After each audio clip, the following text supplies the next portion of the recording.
நான் அப்பாவுடைய பேர் கூட நம்ம மனசுக்குள்ள அப்படி ஒரு ஆழமான இடத்தை பதிவு செய்திருக்கும். நீங்கள் தமிழ் இலக்கியத்தில் ஆசா ஞானசம்பந்தன் அப்படின்னு ஒரு மிகப்பெரிய அறிஞர் இருந்தார். நம்ம சுகி ஐயாவுக்கு நல்லா தெரியும். பெரிய இலக்கியவாதி, கம்பனில் பெரிய பேர் ஆழம் கண்டவர் ஆசா ஞானசம்பந்தன். அவர் ரொம்ப பெரியவருங்கிறதுனால எல்லாரையும் வாடா போடா பேரை சொல்லி தான் உரிமையாக பேசுவார் எல்லாரையுமே. ஆனால் ஏவிஎம் சரவணன் அவர்கள் அவங்க ஆஃபீஸ்க்கு ஒரு தடவை வரும்போது இவர் எந்திரிச்சு நின்று என்னப்பா எப்படி இருக்கீங்க அப்படி இப்படின்னு பேசி அனுப்பியிருக்கிறார். கூட இருந்தவங்களுக்குலாம் ஆச்சரியம், என்னங்க பெரியவங்களெல்லாம் நீங்கள் வாடா போடான்னு பேசுவீங்க, பேரை சொல்லி கூப்பிடுவீங்க, இவர் எவ்வளோ சின்னவர், நீங்கள் வாங்க போங்கன்னு எந்திரிச்சு நின்று பேசுவீங்க. இல்லை அவர் பேர் சரவணன், எங்கள் அப்பா பேர் சரவணன், எங்கள் அப்பா பேர் வச்சிருக்கிற யாராக இருந்தாலும் என் மரியாதைக்கு உரியவர். அதாங்க அப்பா. அப்பா இல்லாட்டி கூட அப்பாவின் பேரில் யார் ஒருவர் இருந்தாலும் கூட நமக்கு ஒரு தைரியத்தையும் மன உறுதியையும் தருவார். அதைத்தான் நான் அந்த ஸ்பீச்சில் நான் பேசியிருந்தேன். அப்பாங்கிற ஸ்பீச்சில் அலெக்சாண்டர், மாவீரன் அலெக்சாண்டர் பாரசீகத்தின் மேலே படையெடுத்து போகிறார்.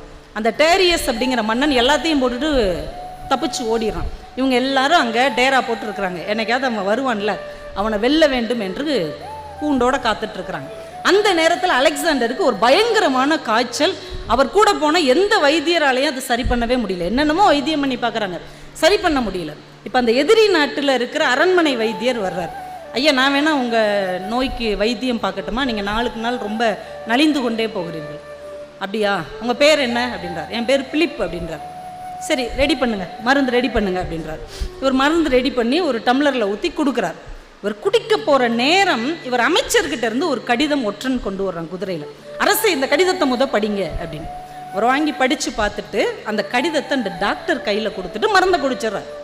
இந்த டாக்டர் அதை படித்து பார்க்குறார். அதில் அமைச்சர், அலெக்சாண்டருடைய அமைச்சர் எழுதியிருக்கிறார், அரசே, எதிரி நாட்டு வைத்தியனை நம்ப வேண்டாம், அவன் கொடுக்குற மருந்து எதுவாக இருந்தாலும் சாப்பிட வேண்டாம், ஒருவேளை உங்களுக்கு அவன் விஷம் கலந்திருக்க கூடும்.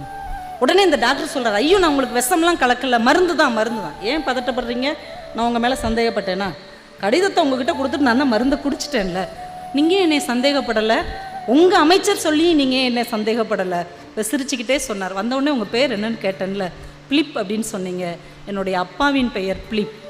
என் தகப்பன் பெயர் வைத்திருக்கிற ஒருவன் கூட எனக்கு துரோகம் செய்ய மாட்டான் என்கின்ற நம்பிக்கை எனக்கு இருக்கிறது அப்படின்னு சொன்னேன். அதுதாங்க அப்பா.